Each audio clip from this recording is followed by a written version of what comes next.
You to flip us over Okay, first. I'm flipping over. Okay, we're live now. Thank you. Call to order. It's now 7:05. First order is to approve the minutes from February 16. I make a motion to approve the minutes from February 16th, 2021. Second that motion. Any comments, Kath? I don't see anything. I'm not seeing anything. Okay, Hang on 1 minute, hang on. Now I see all the attendees. Okay, no, I'm not seeing anything. okay. All those that approve, say aye. Aye. Aye. Nays, none. Reports, police report. Good evening. During the month of February, the police department responded to 132 calls for service, investigated 5 crimes, 3 arrests, conducted 23 traffic stops, and investigated 9 accidents. Thank you. Okay. Any comment? Seems Okay. like a lot of accidents. Must have been snowy or icy. We did have some icy conditions. Thanks, Chief. Okay, Thank you. moving on. Next point is the bills list. Michelle, do you want to take over here? Do you want me to put the motion in and then she could explain it, or the other way Sure. around? Okay, I make a motion to approve the bills list in the amount of $178,779.82. And I'll second that motion. Any discussion? Hang on 1 minute. Let me look. I don't see any hands up. I don't have anything in chat, so no. All in favor? Aye. Aye. Thank Moving you. on. Treasurer's report, Michelle. Okay. For the month ending February 28th, general fund, we have an ending fund balance of $3,107,961.03. Total revenues received $416,625. Total expenditures $262,560. Online, you can find the budget breakdown. If you have any questions, if anybody has any questions, feel free to email me. Let me see the notes. One thing I wanted to point out is you're going to notice on February that we did not collect any real estate taxes in February. That was strange. It was strange. The reason for this is that there was a payment made in January that was returned as non-sufficient funds. So it placed the real estate tax account into the negative by around $1,423, like $1,423. So that amount is currently being worked off at this time. And Berkheimer told me that they're going to be pursuing the taxpayer for the amounts due for 2020 as well. So that was one thing I wanted to point out, that no, that's not a mistake. It is what it is. Data processing contracted services included IT support, webinar subscription, which will partially be credited, and Laserfish new user licenses. 437374 is in public works, repairs and maintenance. To equipment included the tires for the grader, which was a big expense. 454372, which is Parks and Rec repair and maintenance and improve, include the garage doors for Bring Co-ed. So it was the balance that was due. The 50% was paid in December of 2020. 460,500 was the Green Valley Association annual donation. Let me next one. Let's see, in open space, month ending February 28th, 2021, we have an ending fund balance of $2,523,680.55. Total revenue received $146,513. Total expenditures for the month was 0.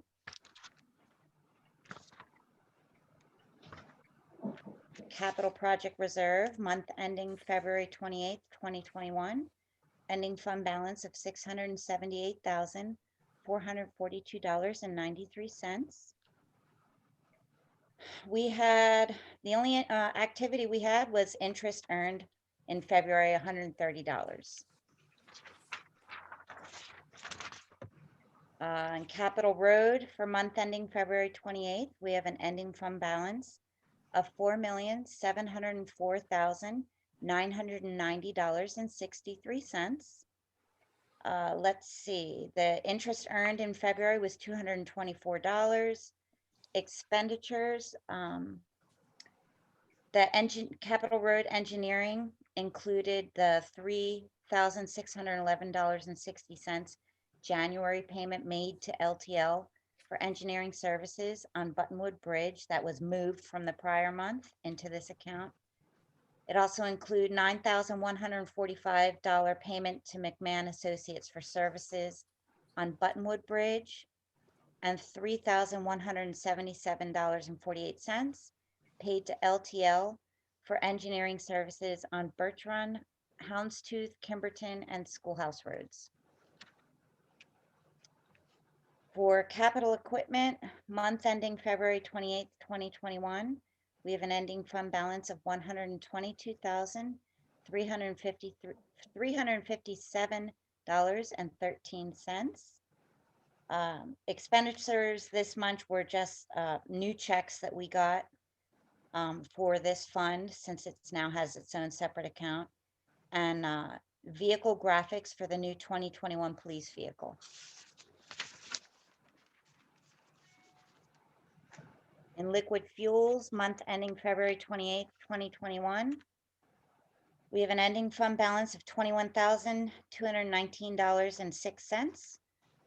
The only activity we had was interest and $705 in expenditures, which included electricity and traffic light maintenance. In sewer, month ending February 28th, 2021, we have an ending fund balance of $58,496.99. We received $3,208 in resident charges for sewer services. In escrows, we have an ending fund balance of $238,059.39. And that is all. Good, thank you. Any comment from the audience? Let me look. I don't see any hands up, and I don't see anything in chat. So on my Good. screen, I see 2 in the chat box. Is yours different than mine? I see Kurt saying, I can't see myself. And Kathy says she'll make him a panelist when it's time for his presentation. Yes, and that's all I see. And that's when he'll see himself. Right, but I don't see anything in regards to the treasurer's report. So Right. Very good. Thank All right, you. again, I just want to stress, if anybody has any questions or comments, they can email me. Very good. Thank you. Let's move on to the manager's report. John? Thank you, Mr. Chairman. Aside from the items on the agenda, we're pretty extensively with the highway department on the road program and the newsletter, and spent a considerable amount of time working on the grant applications for the Brink. That's all, Mr. Chairman. Okay, very good. Next, Clean Energy Transition Team. So Yeah. who's going to do this, Kurt or Kathy? Kirk, Kurt, okay. I think he got the short straw. Yeah, no, there he is. Now, we can't see you, Kirk. There There you you are. Yeah. There he is. Man. Okay, Kathy, can you open up the file? Let me, Or I can, okay, you can do it now. okay, thank you. Uh-huh. So.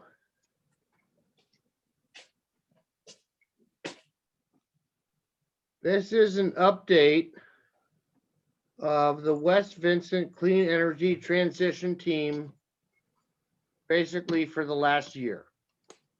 We've been very active.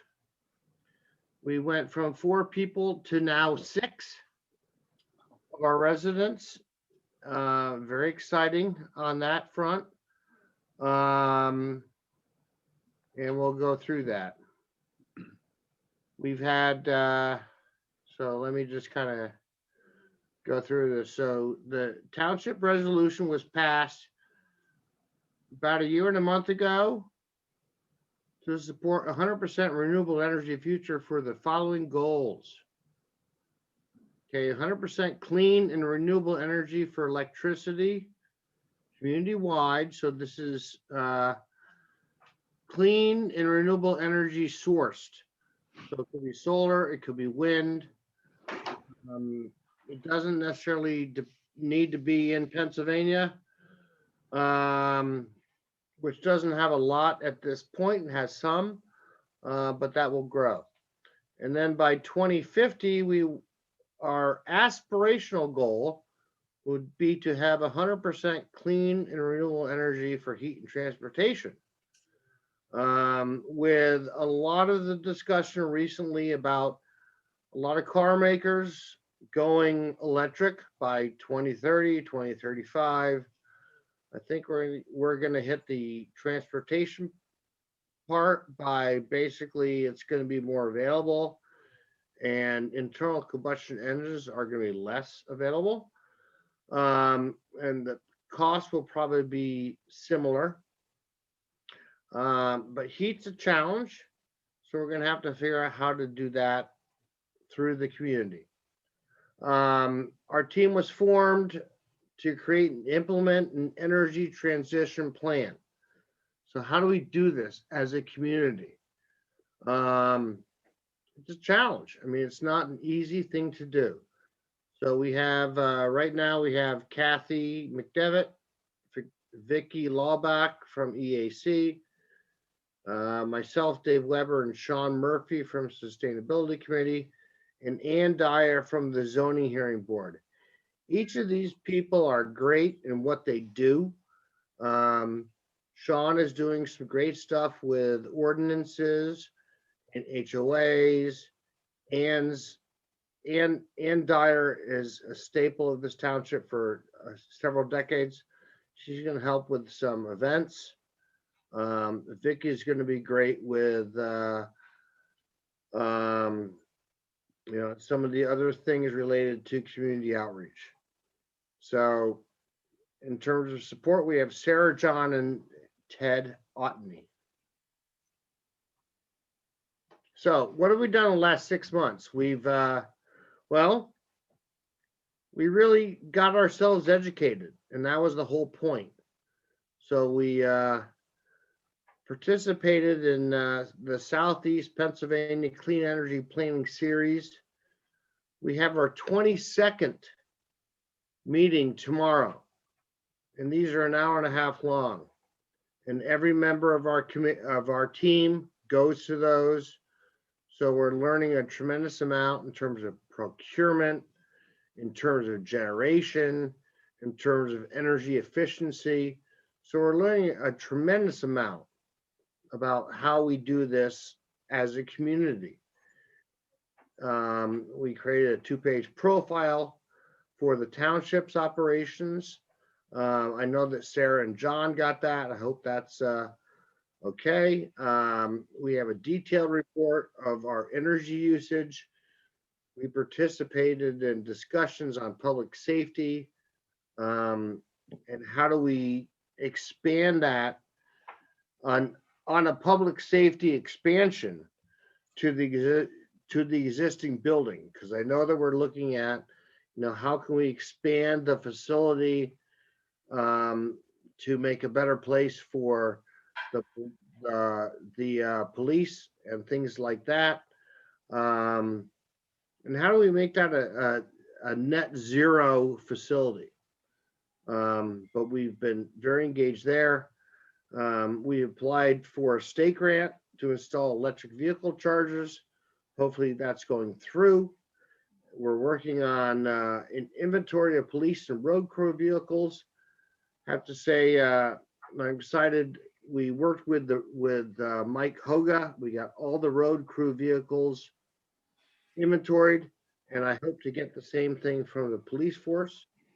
We're looking at, there's something called Pico's Energy Star Portfolio Manager, which allows us to track our current energy usage. Pick a baseline. Where are we? How are we doing better than we were last, as time goes by? And this is the kind of information I think we want to make public, because we want to show the community that we're actually making an impact. Not only are we going to have a charger on site at the township, but we're going to have a listing of our energy usage and things like that. And we've also, it sounds kind of lame, but create action plans for the township operations. So this involves procurement. How are we going to buy energy as a township? How are we going to become more energy efficient? How are we potentially going to generate energy on site? We have some great barns and some great sheds with southern facing roofs. Can we put solar panels on those? So those are all the types of things that we're going to take a look at. One thing that we did as a multi-municipality effort with East Pikeland, West Pikeland, and Schuylkill is we applied for what is called a Vision Partnership Program grant through Chester County Planning Commission. And this will allow us to get a better understanding of our own energy usage. We'll have some experts come in and take a look at how the township buildings and facilities use their own energy. Take a look at the, even things as mundane as looking at the light bulbs and the thermostats. But how do we do this? How do we create a great working environment for all of our staff at the township? And how do we save, conserve on energy? So that's going to be part of that grant. It's a $45,000 grant from the county. The township put in $4,821,000. We have $5,300 of donor funds so far. And that includes a big, really a tremendous input from Kimberton Whole Foods. They pledged $20,000, but $5,000 of that we're going to use to match this grant. The remaining $15,000 we think can be spread out among the townships for either implementation or what I would call community outreach, because community outreach is really key here. How do we win the hearts and minds? How do we get people to understand that climate change is real? It's going to happen. How can we potentially change that? And, how can we potentially, how do we increase our awareness that there's better ways to go about heating and generating our homes? So, jumped ahead, sorry. So we feel that we're going to hire a couple consultants. It was going to be just one consultant, but we had a great meeting today with a marketing firm that can help us better understand how to work with townships on a township-wide level. There's going to be a full energy review at the township level, where we're going to come in, we're going to look at the HVAC system, we're going to look at all the electrical and HVAC systems that we use and come up with some alternatives. We want to continue to talk with our stakeholders, and we've already talked with Lowe's Corner Market and the owner there, and we want to we've begun conversations with the manager at Henrietta Hankin Library, and we're going to extend that to the elementary school. But we don't want to bug them just yet because they're in the middle of a pandemic, and that's we want them to focus on that. We're going to further the development of our clean energy transition plan. We will have that to you by the end of the year. I guarantee you that. And then we also want to put together a bunch of stakeholder educational material. Could be brochures, website videos, a website, and we need to discuss that with the township as to how we do that. So looking at just the township, what do we use? We use a lot. 2,500 gallons of fuel is one thing we use. We generate about 200 metric tons of carbon dioxide, and that's the real challenge. Okay. So that's the township, and then the township vehicle fleet. And I know that the chief is looking at potential hybrids, potentially electrical vehicles. But right now, the township fleet, which includes the road crew, as well as the police force, they use about 7,000 gallons of gas. The road crew, about 8,000 gallons of gas. I'm heartened to hear that the police force is actually looking to purchase a new vehicle that might have some anti-idling technology, which could save 1,000 gallons of gas. It'd be great if it was an electrical vehicle or a hybrid, so it's doesn't have to run on gas at all necessarily. But you know, we have to do baby steps here. But so all in all, the township uses about $60,000 in energy costs. Township operations. I think what we're going to look at is where can the township look at some low-hanging fruit. I know we're looking at some chargers, some electric vehicle chargers. Other things could be, ways to implement, clean energy technologies within the township building. Could be more LED light bulbs. It could be transitioning off of, I know there's an oil furnace in the old house part of the township. Maybe there's a way we can transition off of that. So, let's look at how we can do these things so that we can serve as a model to the community for how the community and the residents can potentially do this. So our action plans concentrate on 4 areas. Procurement. Where do you buy your energy? Where do you buy your electric? You buy a lot of this online. You don't need to buy it through Pico. You can buy it through a website called papowerswitch.com or .org. And you can get wind energy, you can get solar energy, various different ways that you can do this. Energy efficiency is a huge thing. That's really kind of where you want to start. I mean, how do we reduce our energy usage in the township? This could be by, buying better equipment that don't use as much energy. Instead of using the regular HVAC, we might want to look at heat pumps and things like that.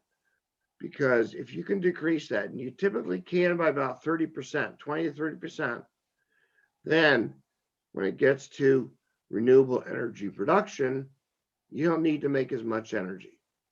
So the whole point is decrease your energy usage, decrease your electric usage, and then be able to produce that with renewable means. And then electric vehicles. I think there's 5 or 6 police cars that I know will be replaced every year, for the next 5 or 6 years. I hope that we look at hybrids, or at least electric vehicles, or at least hybrids. Any other vehicles, especially within the road crew, I think will be a challenge, because there are no high torque electric trucks right now. In a few years there will be, so eventually we will be able to replace some of those vehicles within the road crew. But we have, for vehicles, we're looking at 30 years from now, so we'll definitely have something. And we have put together some detailed action plans with timelines and responsibilities for who within our team can take each one of these on. So I think we're kind of moving forward. We're very excited about this. The whole thing is, if we can get our funding, which is $70,000 split between 4 townships, that comprises some energy efficiency work, as well as some community outreach work, I think we can begin to get there. Any questions?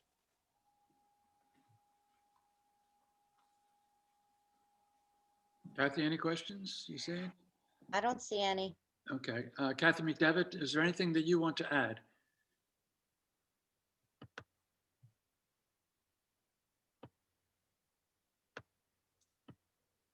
Is she with us tonight?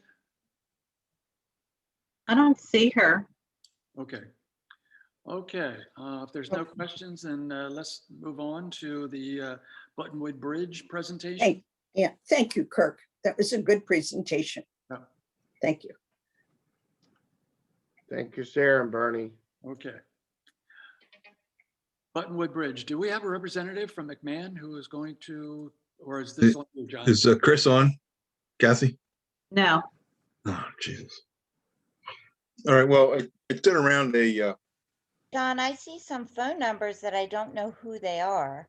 no, he would be, Are you sure you didn't call in? I didn't call him. Does somebody want to send a chat if they're here, if they called in? And are we exiling Kirk now? Yes. Thank you. Sent Your around part. the work that McMahon Associates had done on the 1-lane bridge. It's feet wide. It can accommodate a fire truck and a trash truck and all the ancillary large vehicles. It would be a little further downstream than the 2-lane bridge. It would be constructed all at once. And then when that was operational, the existing bridge would be removed. The cost to do the design work would be, I'm sorry, the cost of construction is about $920,000 or so. It's likely less, a couple $100,000 less than This one or that. the 2-lane bridge. So that's about it. I mean, I'll answer any questions you might have about the particulars of the 1-lane versus 2-lane. I think it's a decision that the board should make at this point in time. It can be constructed in one construction season. It's just a matter of preference. Do you want a 2-lane bridge or a 1-lane bridge? Question, John. Hmm. Do we know for sure that there will be no more development out in the Buttonwood area? That's correct. It's a cul-de-sac that can't be developed any further. The extension would be through private property to the road behind it. And it's just, there won't be any additional development on this road. Cul-de-sac now and should remain a cul-de-sac. And has anybody done a traffic study to see how many trips per day go over the bridge? No, Okay. it's currently a one-lane bridge now. Right, right. I go past it all the time, and just today I saw one car coming through, but other than that, I don't know that I've ever seen a car come across. So, I mean, it's obvious. I mean, we say there's 9 homes, is there? I believe there's 9 or 11, one of the two. I think it's a smaller number. And let's say there's 4 trips per day per household. So we're still not talking about more than 40 trips, and the chance of needing, I just don't see the need for two lanes, especially if all delivery vehicles, the trash trucks and fire trucks, which are the heaviest, are going over it. Yeah, we would, if you're going to do a one-lane bridge, we would design the access road from the development approaching the bridge with a slight parking areas. Someone could pull over while a truck entering into the development or someone else entering into the development. The driver exiting would pull over and the driver coming into the development would have the right of way over the bridge. And there's enough room for that. There's enough room for that. Okay. The right of way required for the one-lane bridge is almost equal to the same as the two-lane bridge. It's 0.3 acres. That's interesting. It's on the upstream or the downstream side. The upstream side, we would retain ownership of the existing right of way where the bridge is. And the design figure is the same for the one as the two. Is that More or correct? less, yes. Yeah. Yes, for engineering design, yes. So I just can't see spending $200,000 for something that will probably never be needed. That is the 2-lane. Um, Sarah, your thoughts? Yes, which disturbs the most land that has not previously been disturbed along that stream? It's nearly the same because of when you're doing a 2-lane bridge, you're essentially building a lane and a half area that is not disturbed. In a 1-lane bridge, you're building a lane that is in area that is not disturbed. So it's practically the same amount. It's just a different location. It's a little further downstream, and it is in an area that mostly in the existing right of way. So it's very little disturbance. The abutments are the same. That is the area where is the critical importance is the abutments, and they're the same. Okay. I do think this township has been talking about this for so long. We really do need to move ahead. So it's a PennDOT road. Or will we be able to get any relief from PennDOT on the planning costs or the construction costs? We may be able to get reimbursed for 80% of the construction cost. The project has to be put on the tip, which I believe will be under review later this year for approval next year. And that's a pretty, it's a lengthy process. The biggest hurdle the township has is the bridge itself is on the bridge program, which is a major hurdle. So that is overcome. Second hurdle is one of, I would say, a political expediency on PennDOT's standpoint. They do not fund bridges that have a span length of less than 20 feet. So most of the bridges in the township are less than 20 feet, so PennDOT would normally not pay for them. But this span, there are 2 spans on the existing bridge. The largest span is 18.7 feet. The total span length is almost 40 feet. The total length of the bridge is almost 40 feet. So we would have to overcome through a conversation with PennDOT that your 20-foot span is for a single span bridge, not a multiple span bridge, and this bridge is bigger than 20 feet. I think it's a conversation I would love to entertain with PennDOT. I think we can win that argument. but it will take at least 18 months to 2 years because of the process you got to go through. It's a tip process. You got to get on a tip. So, but I would love the challenge of arguing that point. So John, in that scenario, we would go ahead and approve the planning and we'd be working to try to get some assistance from PennDOT. That's correct. Yeah, the issue would be to authorize the engineer to design the bridge. It'd take 18 months or so to do the work, 12 to 18 months. During that time, you'd work to get the money. And once the design work was completed and you have the necessary permits, then you would be in a position to know whether or not you're going to get any funding from PennDOT and to what extent. And you can make a decision at that time whether you actually wanted to go through the bridge and build it at that time or wait a little on the road. And you could point out to McMahon that since they don't come to our meetings, they can probably reduce their cost a little bit. I will talk to him about that. Yes. I was pretty shocked, and Bernie, I called John today and says, "Is that what it really costs to plan a project like this?" And he assured me it was typical. It's pretty typical. If you saw the price, almost all the work is in engineering or for environmental work, and then for the abutments and it's a really easy structure, but it's the abutment work is the key element here. And there's a lot of work in doing the design work, and the abutments are rather big because of the layout of the stream. So that increased the cost a little bit. Sarah, I felt the same as you until I read through I think there was 12 issues that needed to be addressed. And right. There were things that I never would have imagined. And once I read them, I went, okay, I could see where that money is being spent. Yeah. And, it's protecting the stream while they do it. And that's of real importance to us too. So. Agreed. Okay. Bernie, I agree it's $140,000, not 200,000, but still, because I can subtract. Oh, no, you're right. 190 something. I had my column off. I agree. But they've been living with a one-lane bridge. It's going to be a little bit bigger, and it's going to be stronger, so we won't have the worries about garbage trucks and moving vans and fire trucks.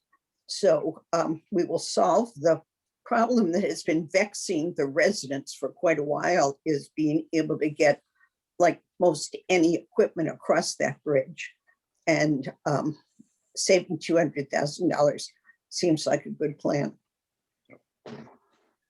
Okay, John, are you finished now with your presentation? Yes, sir. Okay, very good. So let's move on to old business. And Oh, wait, I think we have a motion. Barry Oh, has his hand up. oh, sorry. We have somebody with their hand up. Okay, I'm sorry. Go ahead. That's okay. I'm going to allow Barry to talk. All righty. Go ahead, Barry. All right. Can you hear me? Yep. Okay. Yeah, one lane bridge, South Island of New Zealand, they have one lane bridges that are 200 yards long. There's no need to have more than a one lane bridge for 9 residents. Question on the other bridge, you're going to build the bridge next to the original one, correct? Correct. To be downstream of the existing bridge. Cool. Okay, so it's the same drawing as they showed before in the presentation. And why wouldn't we land trade that back to the owners? A lot of the that conversation will occur in the next couple of months, but a lot of the existing land is required for grading and the management of the abutments. I've talked to the engineer about it because I had that same question, and I think it's one that we can have a conversation with the property owner and perhaps do an equal land swap. It's just a matter of, I think the engineer needs to do a little more work on the design, and then we can have a better idea of the amount of land affected upstream that is currently in the right of way. At this point, we don't have a drawing specific enough to entertain that conversation. We're not talking, 0.03 acres is a couple hundred square feet. It's not a whole lot. And I think we can work out a land swap on it, but can't guarantee you at today's. No, good. Just wondering about that. It's liability we don't need. The less land we have, the better on that. I mean, Yeah, I it's agree. somebody's in the way, they're out there doing something, they fall, it's our property. We're kind of screwed. You said there's the 2 lots up at the cul-de-sac. The farm has property flanking on left and right sides of Buttonwood. Are they ag preserve, TDR, deed restricted, that they can't be subdivided? They were part of the subdivision plan. So there will not be further development there. Okay, so you're saying they're deed restricted. I don't know the specifics of it, but they are restricted. Okay, so you're sure they cannot be developed? Yes. Okay. Just asking. And you reminded me of the other kind of equipment that they've been concerned about getting across that bridge is horse trailers. Yep. The big multi-horse trailers. So this is going to solve a long-standing community issue. And if we can do it and save 200,000 in the long run, I think that's great. Oh, we're getting a message that there's a conservation easement on it. I thought it was a French and Pick easement, but we've gotten the confirmation that it is Okay. conservation easement. That's all I got. Thank you. Thank you, Barry. Anyone else? I don't see anybody, any other hands up? Okay, Bernie, we have a motion to approve this proposal. Are you so inclined? coming up next order. Okay, I'm looking. I thought you were moving to something else. Okay, Old business. old business. I do not see any questions or comments. 3 agenda items for this thing, huh? Yes, ma'am. Yes. One at a time. Okay. Thank you. Okay, so moving on to old business. Do I have a motion to approve 1 or 2 lanes of Buttonwood Bridge? I make the motion to approve the Buttonwood Bridge renovation at 1 lane. I'll second the motion. Anybody from the audience? I don't see any hands up. Okay, all in favor? Aye. Aye. Okay, very good. Passed. Next is the Buttonwood Bridge design approval. I make the, Okay, I could make a motion to approve the proposal from McMahon Associates for the final design of Buttonwood Bridge in the amount of $245,300 or less. okay, and I'll second that motion. Any comment? I don't see any hands up and I don't have any Q and A's, so All no. right, all in favor? Aye. Aye. Thank you. Moving on, the 2021 Tar and Chip Program. Accept the bid from Asphalt Maintenance Solutions, Inc. in the amount of $179,292. This is a budgeted item, so we've already budgeted for it. Sarah, motion? Certainly. I make a motion to accept the bid of Asphalt Maintenance Solutions LLC in the amount of, as Bernie just said, $179,292 for the 2021 Tar and Chip Program. And I'll second the motion. Any No discussion? hands up. No chat, no Q and A's, so we're good. Okay, all in favor? Aye. Aye. Thank you.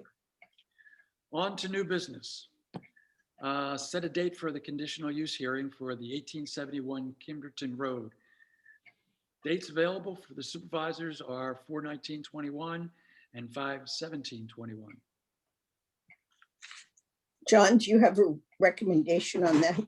I think Kathy, you and I discussed having the board have the conditional use hearing on May 17th. Is that correct? Yes. What Yep, date was yep. the conditional use application received? Kath? You have Yes, to have a we- hearing within 60 days. Right, we did. I sent all the information to your office, Joe, to Kathy. Yeah, but when was it received? I don't have it in front of me here. But it is 60 days. 60 days would be The end of May. the end of May, right Well, before Memorial Day. if my calculation is right, that would make it more than 60 days. Yeah. Today is the 15th. If you sent it out already to his office, so it was received probably Friday, the 12th or before. And if we're going to May the 17th, that, forgetting how many days are in each month. It's all right. 60 Close enough. days. I don't count weekends. Oh, Oh, no, it's 60 calendar days. 60 calendar days. Yes. Not 60 work days, it's 60 calendar. So I make a motion to set the conditional use hearing date for the board meeting of April 19th, 2021. I'll No, is sec- that still within 60 calendar days? It's a whole Yes. month earlier than we were talking about. Yes, It is within that time period, John? yes. Okay. I'll second that motion. Okay, and for discussion, I would say that does give us two opportunities for the planning commission to look at it this month and April, and one EAC meeting for them to provide comments to us before the meeting. And so I guess it could be provisioned on getting all the reviews in on time, but Yeah, it wouldn't be conditioned on it. You need to set the hearing date and have the hearing regardless of whether reviews are in or not. okay, It does give Aye. time for the planning commission to take at least one look at it. and the EAC. So that's my motion, April 19th. And I already second that motion. Any further discussion? We have a hand up. Okay, I'm not sure who it is. Oh, wait a minute. Okay, I'm trying to unmute them. Brian Curry here. Hi, Brian. Am I unmuted? Yes. Yes. You are, we loud can and hear you. clear. Okay. The question I have is, what's the reason or the need for the conditional use hearing for this property? The requirement for the construction of stormwater facilities and cut and fill areas located in a protected steep slope area. So it's all environmental. It's not the use or the size or building location related to setback. Okay, that's it. Thank you very much. Anyone else, Michelle? I don't see any hands up. Let me check the chats or the Q and As. I don't see anything. Nope. Okay, so all in favor? Aye. I, Very good. Number 11, let's say approve Thomas J. Anderson as the pension plan administrator. I make the motion to approve Thomas J. Anderson as pension plan administrator. And I'll second the motion. John, would you just give us a little briefer on this, please? Yes, this firm is a firm specializing in administering pension plans. The issue really is the police pension plan is administered by PMRS, the state pension plan. The non-uniformed employees plan is a defined contribution plan. It is quite a complex thing to manage. And this firm manages those things very well. They'll help assist staff in filling out the annual report at the end of this month, as well as calculate the pension amounts that are to be received by the employees, by the certified employees, which are different than the employees. In order to be certified, you have to work a certain number of hours in a certain time period. And I'll be honest with you, I've worked with this firm throughout my career. They know the laws very well, and you won't have any findings when they're involved. As you recall, we had a significant number of findings in the last audit, which was recently done within the last several months, primarily because the plan administrator didn't have a clue. You can quote me on that. All right. Any other discussion? I don't see anything. Okay, so all in favor? Aye. Sarah? Where Sarah, is Sarah there? she's muted. Muted. Can't unmute myself. There you go. I said aye, but I was muted because I was coughing. So yes, Very I good. said aye about 10 times now. Thanks. All right, very good. Ay, ay, ay. Next, adoption of resolution number 8-2021, authorizing the application to DCNR for improvements to the Bryn Coed Park in the amount of $572,000. Since you said all of that, I'm going to say I so move. And I'll second that motion. Any comment? I don't see any hands up. Let me check the Q&As. I do And not. John, this needs to be a resolution for, because it's going to DCNR. Is Yes, that they require it. right? So, okay, anything to make DCNR happy? There you go. Oh, we do have a hand up. Okay, acknowledge. Brian Curry. Hang on, trying to unmute him. Go ahead, Brian. Okay, the question I have, you're talking about putting in a handicap facility at the pond there at Bryn Coed, correct? Yes. Okay, is there any impact due to, I believe there's 2 high pressure, either natural gas or some type of petroleum product lines that are running right close to that pond? They are about, those pipelines are about 50 or 75 yards. I think it's east, but they're on the opposite side of the pond West. from where East. the West up, yeah. facility will be constructed. Right. They're nowhere near it. Well, where the tree planting was done last year by the Tree Vitalized people. The pipeline is on the other side of those tree planting areas. Well, the question that I have is locally in Chester County, we've got a lot of concerns about pipelines. Yes. And they're talking about, 2,000-foot wide zones.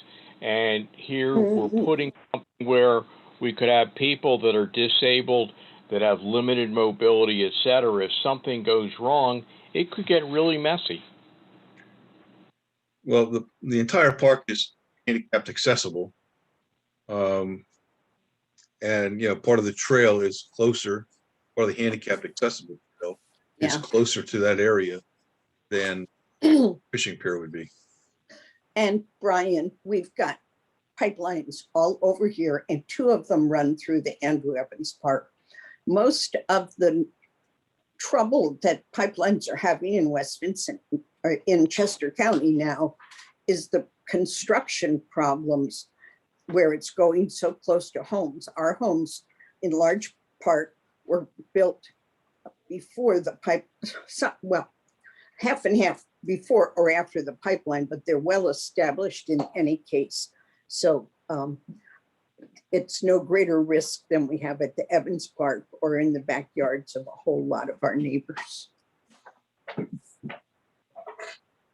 I think there's still a bit of a difference between the Evans Park where it's wide open, and I'm going to say that you're not going to necessarily have people that stationary next to the pipelines.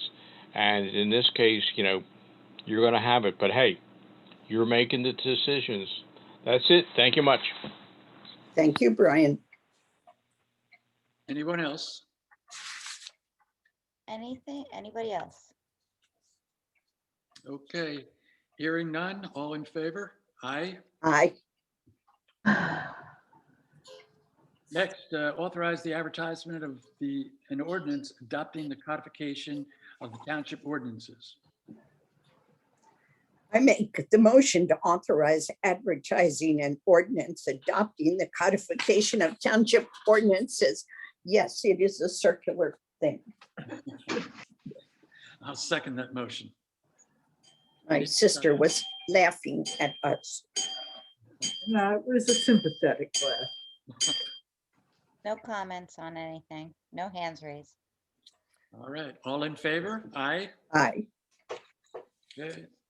Moving on, authorize the advertisement for equipment rental for Public Works to support the 2021 road program. I so move. And I'll second. Discussion. I don't see anything. Nope. Okay, all in favor? Aye. Aye. Okay. John, do you want the codification ordinance advertised for April 19? I don't know, Joe. I want to have the planning commission take a look at it first. Let's wait till their meeting's over Thursday and I'll let you know late this week or early next week. I would recommend. Yeah, the- and then at that point, it would then have to be the following month. Because you need at That's least fine. 30 days in between. Yeah, I would recommend not earlier than the May 17th meeting May because 17. we need to make sure we've all talked about it. So I think there are other committees who might want to take a look as well. So Would you Okay. want me to advertise it or wait till further notice? No, go ahead and Further note- advertise it. okay, Yep. I'll advertise it for May 17 then. I'm What do you sorry. think, I'm Bernie? sorry. Excuse me for butting in. I'm sorry, Sarah. Did you want It's to okay. wait? I think your suggestion to wait until after the planning commission this week is a good thought. I'm All right, agreeing. hold with off, you, Joe, John. until the planning commission meeting, okay? Okay. Thank you. Thank you. Okay. Do we vote on that? Yes, you think- already voted. Yes, we did. Okay. All right. Next is public comment on non-agenda items. Did we do the road program equipment Yes. rental? You did. Okay, oh, Excuse then me. Joe backed us up. Okay, good. Oh, I have a non-agenda item. Bring it up. In the past, somebody from the EAC has come to make sure that it's okay with the Board of Supervisors that the police support the amphibian road crossings. And I told the amphibian protectors that I would mention it this year. So do you approve of that, Bernie? I Sure. don't think we Yes. need to vote on it. I just want to make sure that the supervisors and the administration is aware. The chief has already been looped in. So he's aware that one of these nights, we're going to be calling out the road crossers. And alerting the police at the same time. Yeah, Karis Levin is taking over the communication arm. And so Right. she's already been in touch with the chief about how they're going to make that work. So, Okay, plans are already set and they're ready to go? Yep. Very good. Okay. Any other comments? I don't see any hands up or anything in chat, so Almost Okay. over. I'll entertain a motion to adjourn. I so move. I'll second. All in favor? Aye. Thanks, Bernie. Good meeting. Good night, everyone. Good night, night. Bernie. Thank you. All right. Good night, Joe. Good night, Good night. John. Good night. You're all done? Good. Thank you. Yeah, Good we're all night. done. Thanks. Good night. Thank you very much, Night. Kathy and Michelle. thanks, Sarah. They're waiting until the last minute again, huh? I know. I'm gonna say goodbye now. See y'all Goodbye. later. Goodbye now. Talk to you tomorrow. Okay. Bye-bye.